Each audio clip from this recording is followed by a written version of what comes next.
ঘুম থেকে উঠেই আজকে কিছু ভালো সংবাদ পেয়েছি, যার জন্য আমার মাথাটাও একেবারে পুরো ঠান্ডা রয়েছে। তাই আজকে চুল আর শিব ঠাকুরের জটা হয়নি, অনলি একটা খোপা উপরে উঠে টুঙ্গের মতন হয়ে রয়েছে। সে যাই হোক, আমি সকাল সকাল ঘুম থেকে উঠে আজকে মাথা যেহেতু ঠান্ডা রয়েছে, তাই সেটাকে আরও ঠান্ডা রাখবার জন্য যেটা নিয়ে বসেছি আর কি। আর পুজো চলে এসেছে, তাই চেহারাটাকে আগে ঠিক রাখতে হবে। ভালো পোশাক পরলেই তো হলো না, তার সাথে চেহারাটাকে ঠিক রাখতে হবে। তাই সকাল সকাল নিয়ে আমি বসে পড়েছি। এটা কি বলো তো তোমরা?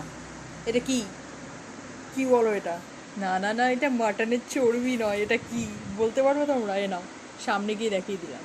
সে যাই হোক না কেন, আমার কিন্তু বড্ড ভালো লাগে এটা খেতে। তো এটা হচ্ছে ডাবের শাঁস। এটা খেতে আমার ভীষণ ভালো লাগে। ডাবটা খেতেই আমার ভালো লাগে, ডাবের জলটাও ভালো লাগে, আর এই শাঁসটা খেতেও ভালো লাগে। যাই হোক, ডাবের জলটা আমি খাইনি। ডাবের জল বাজার থেকে বর খেয়ে এসছে, আর যেহেতু আমি শ্বাসটা খুব ভালোবাসি, একটা ঘুঘু পাখি উঠছে ওদিকে, সেই কারণে বারবার তাকাচ্ছি। তো সেই কারণে বাড়িতে নিয়ে এসছে সে, আর এটা খাচ্ছে।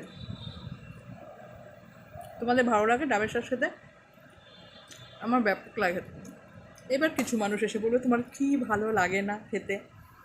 আমার ভালো লাগে না কি শুনবে? মানুষের মাথা। মানুষের মাথাটা খেতে আমার একদম ভালো লাগে না। সেই কারণে আমি একটু ফল, একটু মাছ, একটু মাংস এগুলো খেতে বেশি ভালোবাসি। সেই কারণে ডাবের শাঁসটা খেতে ভীষণ ভালো লাগে গো।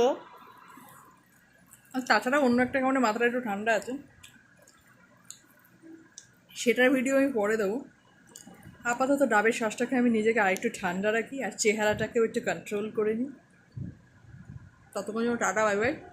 আমার মন দিয়ে খেতে দাও তো, চললাম।